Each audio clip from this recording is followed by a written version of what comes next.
Hello student, we continue the chapter respirations in organism। मतलब उसमें हमने बात किया था पहले फर्स्ट वीडियो में आपको discuss on the aerobic and anaerobic respirations. हमने बात किया था एरोबिक एंड एनारोबिक रेस्पिरेशंस क्या होता है, रेस्पिरेशन क्यों नीड है, रेस्पिरेशन से क्या फायदा होता है। Today we discuss on the breathing. Breathing मतलब देखिएगा हमेशा बोलते हैं कि लंबा ब्रेथ या ब्रीथिंग प्रॉब्लम। अभी कोरोना वायरस जब से आया तब से आप बहुत सी ब्रीथिंग प्रॉब्लम ब्रीथिंग तो आखिर ब्रीथिंग है क्या, what is the means of the breathing. तो ब्रीथिंग का मतलब होता है two process is the involve in the breathing. First of all inhalation और सेकेंड इज एक्सहेलेशन। इनहेलेशन का मतलब होता है कि सांस लेना, जैसे कि ऑक्सीजन हमारे शरीर के अंदर लेना, दिस प्रोसेस को इनहेलेशन। ठीक है, एयर जो लेते हैं, एयर के थ्रू हमारे शरीर में ऑक्सीजन आता है, उसको कहते हैं इनहेलेशन, यानी सांस का लेना। और उसके बाद एक्सहेलेशन कि after oxidation of this oxygen they give out the this CO2 जो आपको वेस्ट प्रोडक्ट हमारे बॉडी में जाता है, उसको शरीर से बाहर निकालना, उसको एक्सहेलेशन, उसको बाहर निकालना बोलते हैं। यानी कहने का मतलब breathing the process in which taking the oxygen and give out come out the CO2 is the process is called breathing। इसको हम लोग कहते हैं ब्रीथिंग। तो ये जो ब्रीथिंग है, अब आपको मालूम होना चाहिए कि जब से हमारा पृथ्वी पर या जब भी जन्म होता है किसी का, उसको मतलब वो स्टार्टिंग से लेकर लास्ट तक वो ब्रीथिंग प्रोसेस चलता है।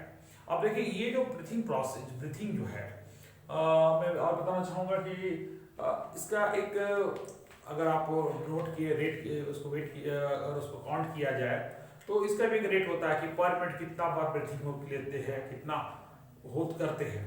देखिए ब्रीथिंग जो होता है एक एडल्ट जो 15 से 18 बार 15 to 18 टाइम्स पर मिनट 15 से 18 बार वो सांस लेता है। जैसे कि नॉर्मल कंडीशन की मैं बात कर रहा हूँ, जिस नॉर्मल कंडीशन में 15 से 18, लेकिन अब देखिए बहुत लोग जो क्या होते हैं मोबाइल इस्तेमाल करते हैं, टीवी देखते हैं, उसमें क्या होता है कि ब्रीथिंग रेट और भी कम कर देते हैं, जिसकी वजह से देखिएगा कि बहुत लोगों को सुस्ती आ जाती है, नींद आने लगता है। उसका रीजन होता है कि आपको ब्रीथिंग रेट का कम होना, क्योंकि when the breathing rate is slow down then the taking the level of the oxygen is level down in our blood. क्योंकि जो ब्रीथिंग के प्रोसेस में क्या होता है कि हम ऑक्सीजन को लेते हैं, अगर हम ब्रीथिंग कम करेंगे तो जाहिर सी बात है कि ऑक्सीजन कम मिलेगा तो हमारा CO2 की मात्रा बढ़ जाएगी, तो जमाई आने लगता है, जिसका रीजन इसका यही होता है ब्रीथिंग रेट को कम होना। अब जहां बात होता है कि हम लोग बात करें कि उसका ये जो जैसे कि कभी हैवी वर्क करते हैं, जैसे कोई दौड़ रहे हैं या कोई वर्क कर रहे हैं, उस पर क्या होता है देखिएगा कि लोग एकदम सांस up and down of breathing rate जो होता है बढ़ जाता है, उसको एवरेजन कहा जाता है कि 35 मिनट्स पर मिनट हो जाता है। यानी कहने का मतलब ब्रीथिंग जो है वो 25 मिनट तक 25 टाइम्स हो जाता है, वो हो जाता है। यानी कहने का मतलब ये हो गया कि breathing rate is not a constant, इसमें कांस्टेंट नहीं होता, ये डिपेंड करता है कि आपकी एक्टिविटी पर। ऐसे नॉर्मल जो एवरेज जो है 15 से 18 बार होता है। ये हो गई बात, हमने कहा आपको ब्रीथिंग के बारे में, क्लियर।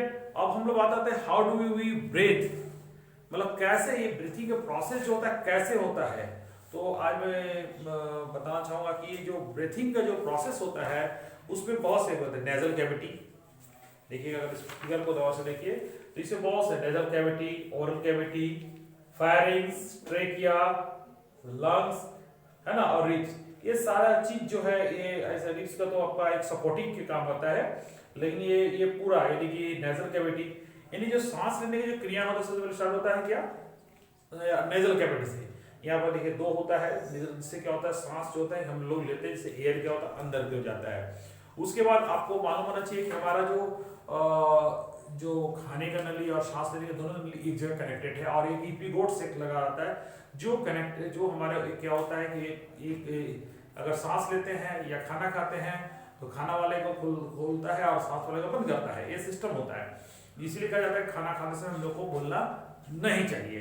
तो ये जैसे हम लोग ये करेंगे, यानी कहने वाले ये जो पूरा ये प्रोसेस जो है, ये जो प्रोसेस जो है पूरा आपका ये जो कंप्लीटेड होता है the nasal cavity, oral cavity, pharynx, trachea और लंग्स, ये बहुत सारे, इसमें क्या होता है सांस इसीलिए तो ये यहाँ आया, इसके थ्रू ये फिर ओरल, ये हम लोग मुंह से भी सांस लेते देखिए, जब नाक जाम हो जाता है सर्दी वर्दी होने के बाद, तो आप देखिएगा मुंह से भी लोग सांस लेते हैं, लेकिन मुंह से सांस नहीं लेना चाहिए, क्योंकि उसमें क्या होता है कि जैसे कि नाक में तो आपके हेयर्स होते हैं जो क्या करते हैं इम्यूनिटी को वो जो अंदर जाने नहीं देता है, लेकिन माउथ से सांस लेने पर ऐसा नहीं होता है।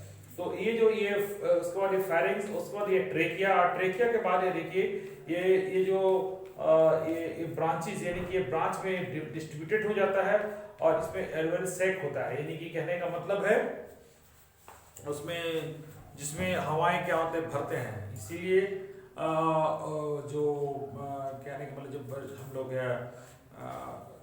कोल्ड लग जाता है या जुकाम हो जाता है तो उस समय क्या होता है कि म्यूकस एक बनता है हमारी बॉडी में जो शरीर से बाहर निकलना जरूरी है। अगर बहुत लोग क्या करते हैं उसका तुरंत ट्रीटमेंट कर लिए तो जिसकी वजह से क्या होता है कि धीरे धीरे वो एवरसेक सूख जाता है और आगे चल के वो अस्थमा का कारण बन जाता है। ये कहने का मतलब हमने आज जाना ब्रीथिंग क्या है, ब्रीथिंग में क्या प्रोसेस बेटा, इनहेलेशन एंड एक्सहेलेशंस, ठीक है।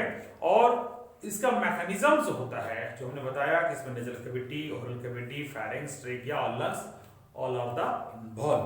हम लोग नेक्स्ट वीडियो में बात करेंगे कि what happened when take the, जब हम लोग सांस अंदर भरते हैं तो क्या मैकेनिज्म हमारे बॉडी में होता है और सांस जब छोड़ते हैं तब क्या होता है कि हमारा अंदर बॉडी में क्या प्रोसेस होता है, उसके बारे में मिलते हैं नेक्स्ट वीडियो में।